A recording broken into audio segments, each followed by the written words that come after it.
Des matériaux, du relief et de la peinture. Ces tableaux de la fin des années 90 ou du début 2000 sont ceux que l'on connaît le mieux de Paul Rebeyrolle. Et pourtant, il peignait depuis les années 50 des œuvres presque oubliées que même sa fille n'avait jamais vues. J'étais très contente de voir tout ça, très émue parce que la plupart des tableaux, je ne les ai vus qu'en visuel, qu'en photo, quoi. Et là, de les voir en vrai, c'est quand même impressionnant. Et c'est grâce à cet homme que l'on redécouvre aujourd'hui des œuvres exposées en leur temps à la Biennale de Venise ou dans les grandes expositions parisiennes, des tableaux qui disent l'engagement de Rebeyrolle pour le réalisme.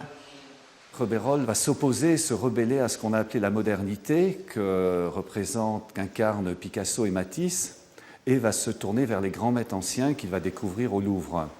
Donc principalement le Titien, le Tintoret, Rembrandt, Velázquez, mais aussi et surtout Courbet. Pour lui, la grande peinture s'est arrêtée à Courbet. Et il va vouloir reprendre le flambeau. Et la correspondance entre les œuvres est évidente. Rebeyrolle avait d'ailleurs prêté quelques œuvres au musée Courbet d'Ornans. On revient un petit peu à montrer cette peinture des débuts de Rebeyrolle et qui nous ouvre aussi à un réalisme qui est tout à fait en parallèle un petit peu avec Courbet qui montrait de manière parfois triviale ses modèles ou en tout cas de manière un peu crue. Mais l'intérêt aussi de l'exposition, c'est de tenter de mesurer le chemin parcouru par l'artiste, de ses débuts réalistes à ses œuvres les plus récentes. Une vraie première quand on sait que Rebeyrolle lui-même ne montrait pas ses œuvres de jeunesse. Il ne reniait pas, mais il ne montrait pas tout. Il n'aimait pas qu'on montre tout.